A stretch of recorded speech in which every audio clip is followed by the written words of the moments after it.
లోకేశ్వరరావు అయ్యా, రేపు అన్నయ్య పుట్టినరోజు కదా, ఎవరైనా కొత్తగా పెళ్లి చేసుకున్న జంటలున్నారేమో చూడు. అలాగే. ఆగండి ఆగండి, నేను చెప్పేది వినండి.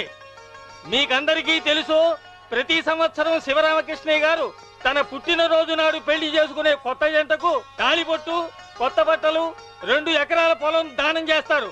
కాబట్టి రేపు ఎవరైనా పెళ్లి చేసుకునే వాళ్ళు ఉంటే వచ్చి పేర్లు నమోదు చేసుకోండి.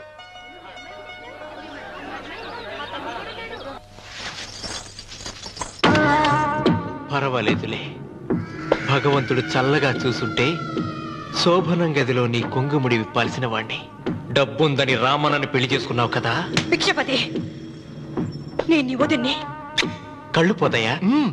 పోనీ, నిన్ను అనుభవించాక కళ్ళేమిటి? ప్రాణం పోయినా పర్వాలేదు. ఏంట్రా, ఏం చేస్తున్నావు ఇక్కడ? ఏం లేదు నాన్న, పాలేమన్నా ఉంటే ఒక బిందెడివ్వు, నేను కూడా శివలింగం మీద పోస్తాను అంటే నోర్మి అంటుంది. మూసా పోస్తాను వదినా. ఏమా, వాడేమన్నా వాగాడా?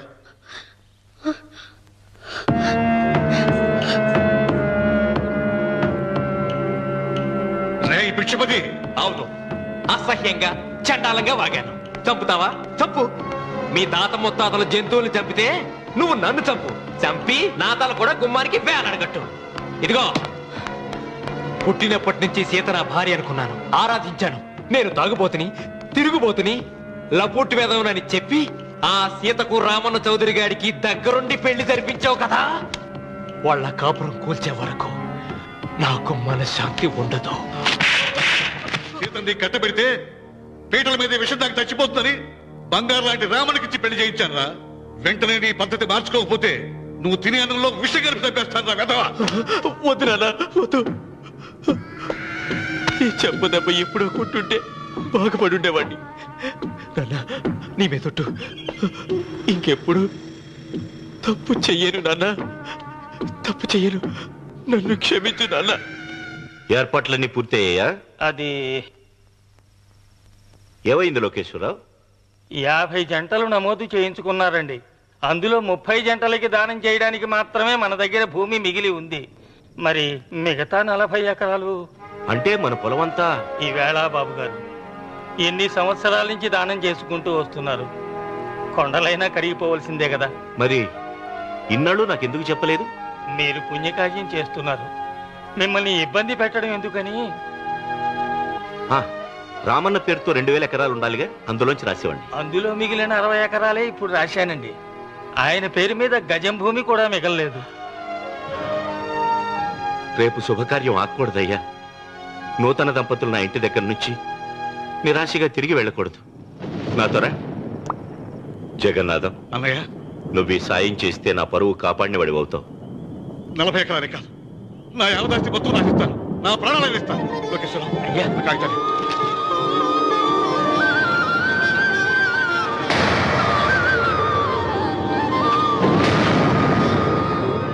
మీ కుటుంబం 10 కాళ్ళ పాటు చల్లగా ఉండాలయ్యా.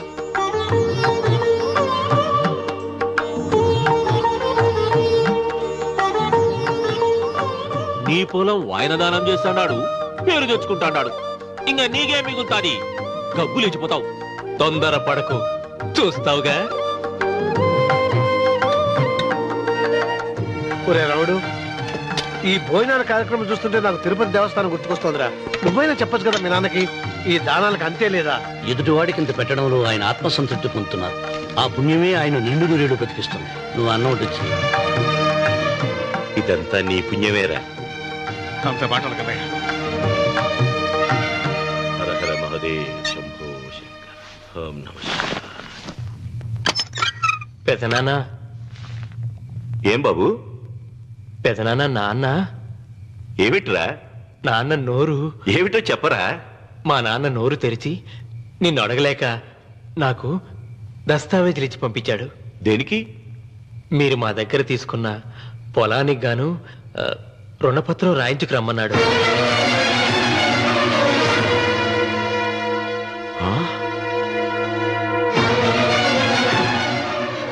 నా తమ్ముడు రుణపత్రం అడిగాడు.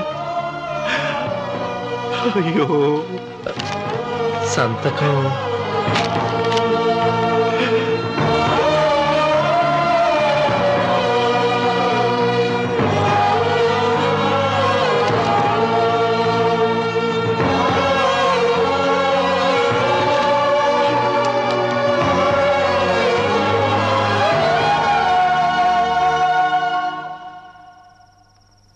ఏంట్రా తినమేంటి?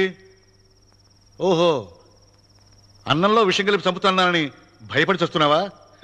లేదురే, తిను. ఏంట్రా నాకేమైంది?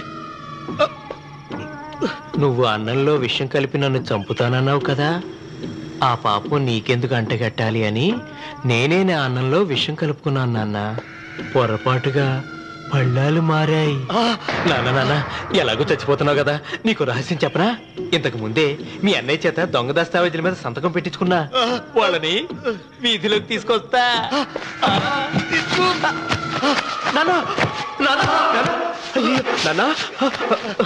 ఈయనతో నీకు చెప్పాక నేనెందుకు బతికిస్తాను? నాన్న చిన్నప్పుడు నీ గుండెల మీద ఆడుకుంటే తెగ ఆనందపడేవాడు కదా, పోయేటప్పుడు కూడా ఆడుకుంటా ఆనందపడే. చల్ చల్ గుర్రం చలాకి గుర్రం, చల్ చల్ గుర్రం చలాకి గుర్రం, చల్ చల్ గుర్రం చలాకి గుర్రం, చల్ చల్. నాన్న అయ్యో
తొందరగా పోయినక్క.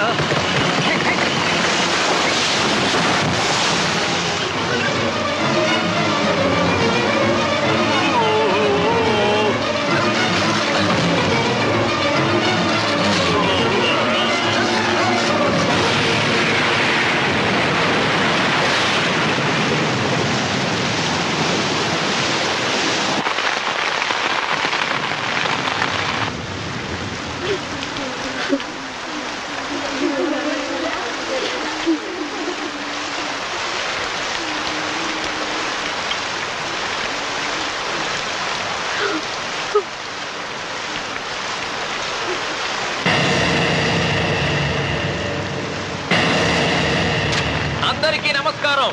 ఇది మా పెదనాన్న సంతకం పెట్టిన దస్తావేజు. అక్కడ మా నాన్న లేడు, ఇక్కడ మా పెదనాన్న లేడు.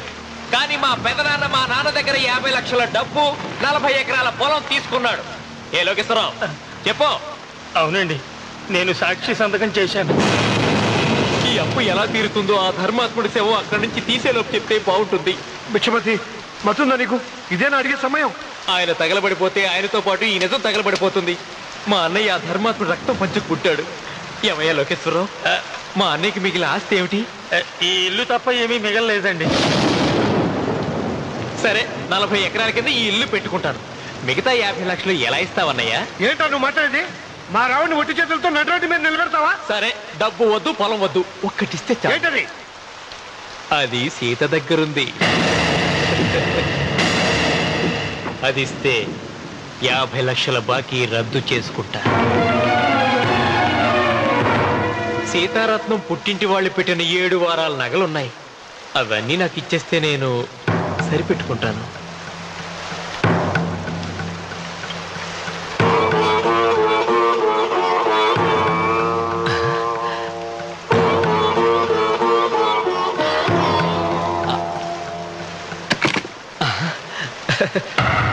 అదేమిటి, నీ మెళ్ళ ఉన్న మంగళసూత్రం బంగారం కదా, అది కూడా తీసిపెట్టు.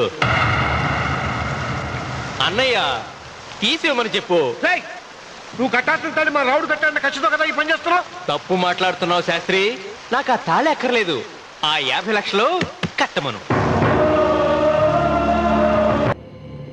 అవసరం సృష్టికి తల్లి, అనుభవం తెలివికి తండ్రి.